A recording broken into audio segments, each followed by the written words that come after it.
Baiklah, saya akan menjelaskan materi pertama, yaitu definisi persediaan. Definisi persediaan dalam akuntansi pemerintahan dipengaruhi oleh karakteristik organisasi pemerintahan yang hampir sama dengan karakteristik akuntansi sektor publik lainnya. Dalam PSAP nomor 5 paragraf 4 dijelaskan bahwa persediaan adalah aset lancar dalam bentuk barang atau perlengkapan yang dimaksudkan untuk mendukung kegiatan operasional pemerintah dan barang-barang yang dimaksudkan untuk dijual atau diserahkan dalam rangka pelayanan kepada masyarakat. Misalnya barang habis pakai, barang tak habis pakai, dan barang bekas pakai. Tanpa adanya persediaan, instansi pemerintahan akan sulit dalam melakukan pelayanan kepada masyarakat yang secara populasi memiliki jumlah yang besar dan segi wilayah yang begitu luas. Aktivitas di lingkungan instansi pemerintahan juga terganggu tanpa adanya ketersediaan, karena persediaan juga meliputi barang-barang yang mendukung kegiatan administrasi dan kantor di instansi pemerintahan.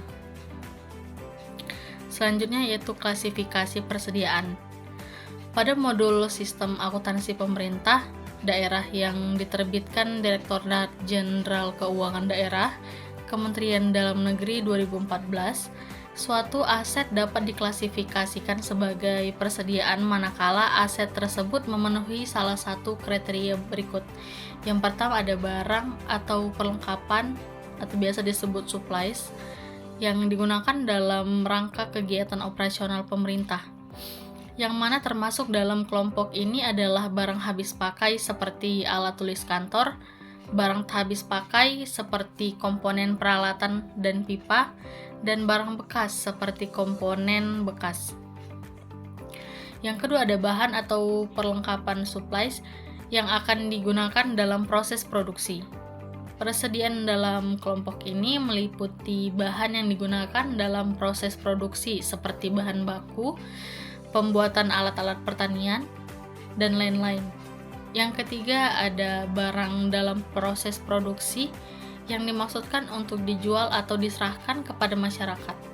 Contohnya itu seperti persediaan yang termasuk dalam kelompok ini adalah alat-alat pertanian setengah jadi.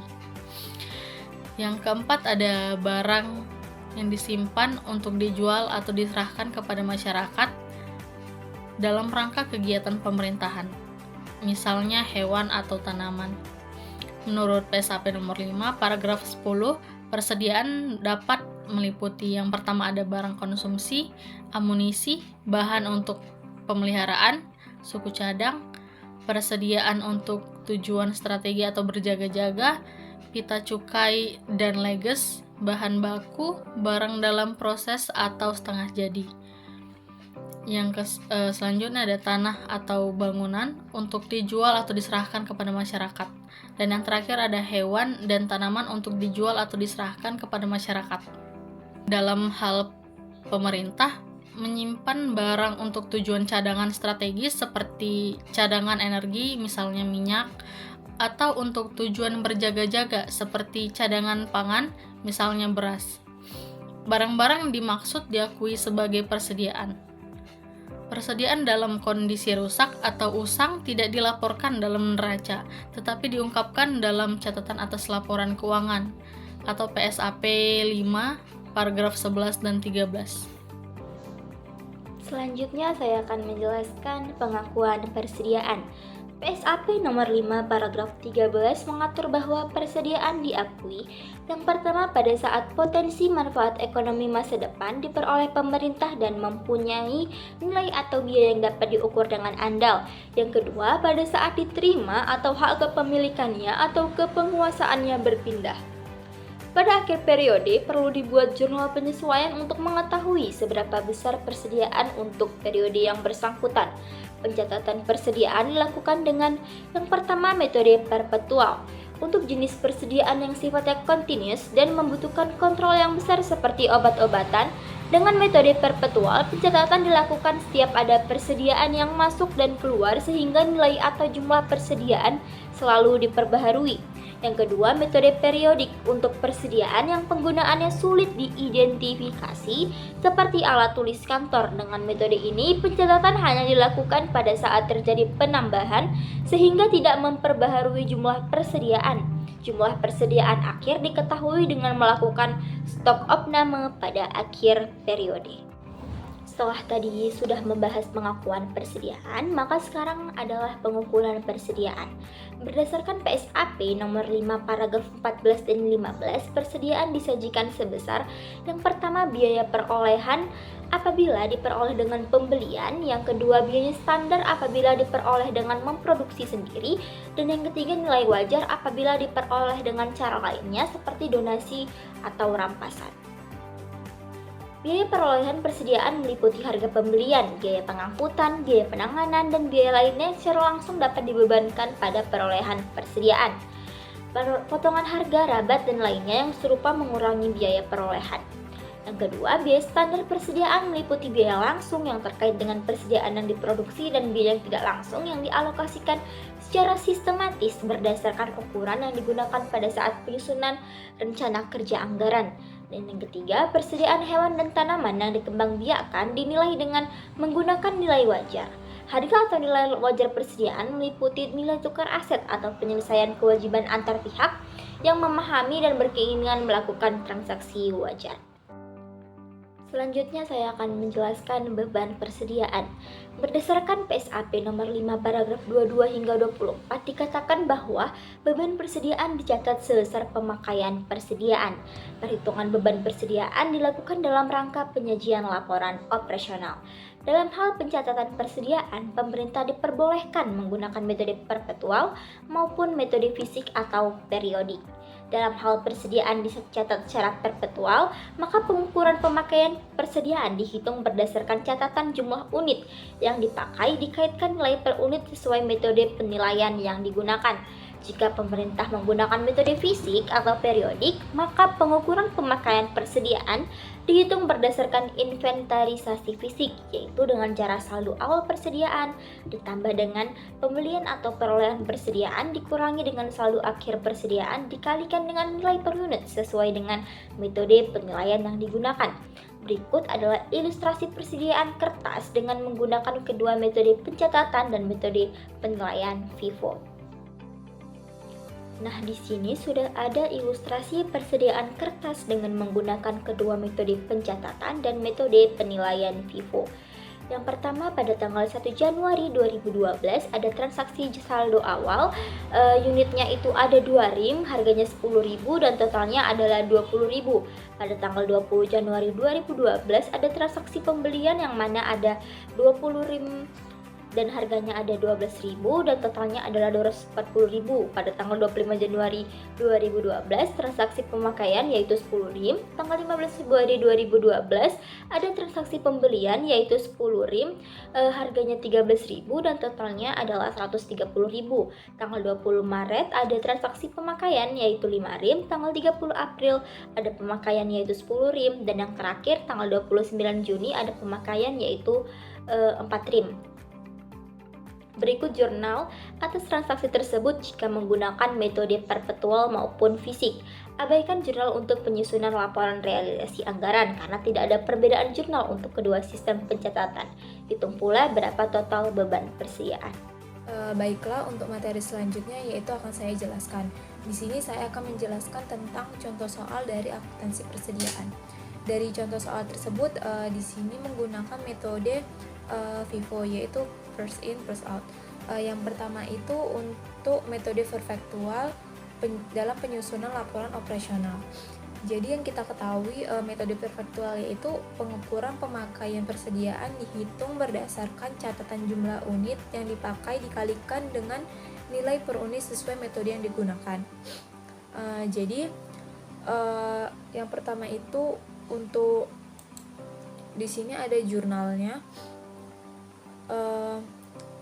langsung saja untuk di tanggal 20 Januari 2012 itu mereka melakukan pembelian persediaan kertas. Maka jurnalnya itu persediaan kertas pada kas di bendahara pengeluaran sebesar Rp240.000. Kemudian di tanggal 20 Januari 2012 melakukan pemakaian dari persediaan tersebut. Jadi di sini perhitungannya yaitu 2 dikali Rp10.000 ditambah 8 dikali Rp12.000, maka hasilnya 116. Di sini 2 ini diambil dari persediaan awal unit yaitu 2 rim, kemudian diambil dari 8 unit ini yang harga pokok dari persediaannya itu Rp12.000, maka didapatkanlah hasilnya Rp116.000.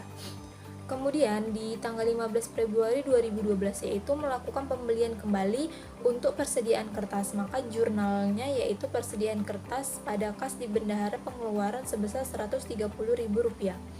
Kemudian untuk di tanggal 20 Maret 2012 dikeluarkan kembali beban persediaan pemakaian dari kertas tersebut. Di sini jurnalnya beban persediaan pada kertas persediaan sebesar Rp60.000. Rp60.000 itu didapatkan dari 5 dikali Rp12.000. 5 ini dari unit yang harga persediaannya Rp12.000 yang dilakukan pembelian di tanggal 20 Januari 2012. Untuk 30 April 2012 juga dilakukan pemakaian dari persediaan kertas, maka jurnalnya yaitu beban persediaan pada persediaan kertas sebesar Rp123.000. Untuk perhitungan di tanggal 30 April 2012 yaitu 7 unit dikali Rp12.000, kemudian ditambah dari 3 unit dikali Rp13.000. Jadi 3 unit ini dari pembelian persediaan pada tanggal 15 Februari 2012, maka harga pokoknya itu jadi Rp13.000, maka jumlahnya Rp123.000. Kemudian untuk di tanggal 29 Juni 2012 juga dilakukan pengeluaran persediaan, maka jurnalnya yaitu tetap sama persediaan beban persediaan pada persediaan kertas sebesar Rp52.000. Di sini tetap masih menggunakan harga pokok Rp13.000, maka 4 dikali Rp13.000 maka hasilnya Rp52.000. Jadi berdasarkan jurnal tersebut, maka total persediaan adalah sebesar Rp116.000 ditambah Rp60.000 ditambah Rp123.000 dan ditambah lagi Rp52.000, maka hasilnya total beban persediaan sebesar Rp351.000. Baiklah, untuk metode yang kedua yaitu ada metode fisik atau periodik. Jadi metode fisik ini merupakan pengukuran pemakaian persediaan dihitung berdasarkan inventarisasi fisik, yaitu dengan saldo awal persediaan ditambah dengan pembelian atau perolehan persediaan dikurangi dengan saldo akhir persediaan lalu dikalikan dengan nilai per unit sesuai metode yang digunakan.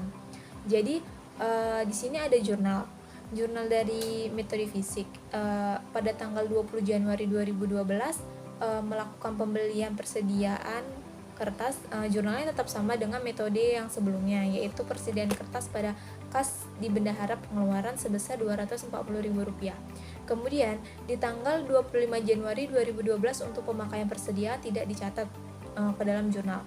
Lalu untuk 15 Februari 2012 melakukan pembelian lagi, jurnalnya persediaan kertas pada kas di bendahara pengeluaran sebesar Rp130.000. Kemudian untuk 20 Maret 2012 juga tidak di jurnal, lalu kemudian 30 April 2012 juga tidak di jurnal, maka di tanggal 20 Juni 2012 juga tidak di jurnal. Jadi di sini penjurnalannya hanya berupa pembelian atau perolehan dari persediaan tersebut. Jadi di sini langsung ada perhitungan untuk total beban persediaan yang menggunakan metode fisik atau periodik. Jadi rumusnya yaitu nilai persediaan awal ditambah nilai pembelian. lalu dikurangkan dengan jumlah persediaan akhir dikali dengan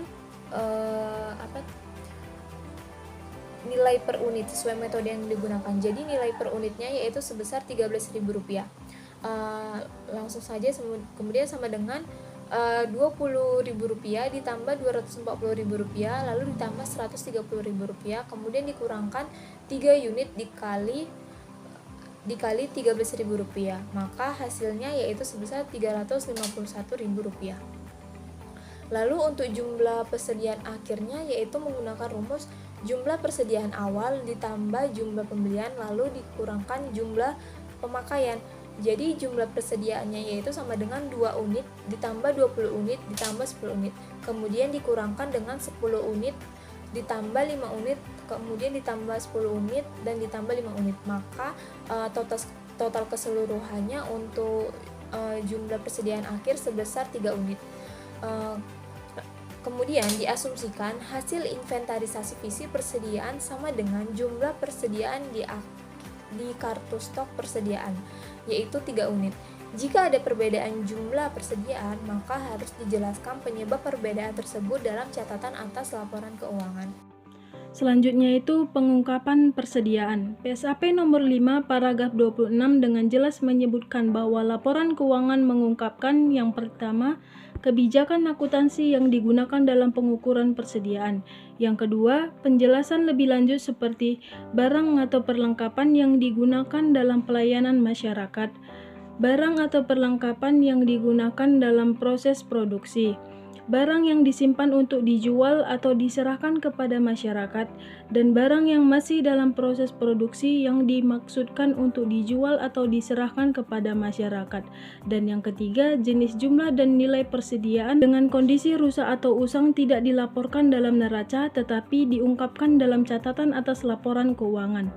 Baiklah, untuk kesimpulan dalam presentasi ini yaitu persediaan adalah aset lancar dalam bentuk barang atau perlengkapan yang dimaksudkan untuk mendukung kegiatan operasional pemerintah dan barang-barang yang dimaksudkan untuk dijual dan atau diserahkan dalam rangka pelayanan kepada masyarakat. Suatu aset dapat diklasifikasikan sebagai persediaan manakala aset tersebut memenuhi salah satu kriteria berikut.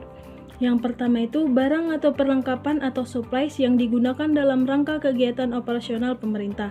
Yang kedua itu barang atau bahan atau perlengkapan atau supplies yang akan digunakan dalam proses produksi.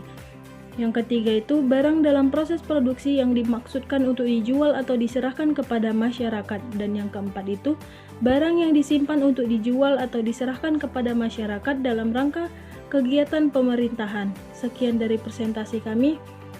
Wassalamualaikum warahmatullahi wabarakatuh.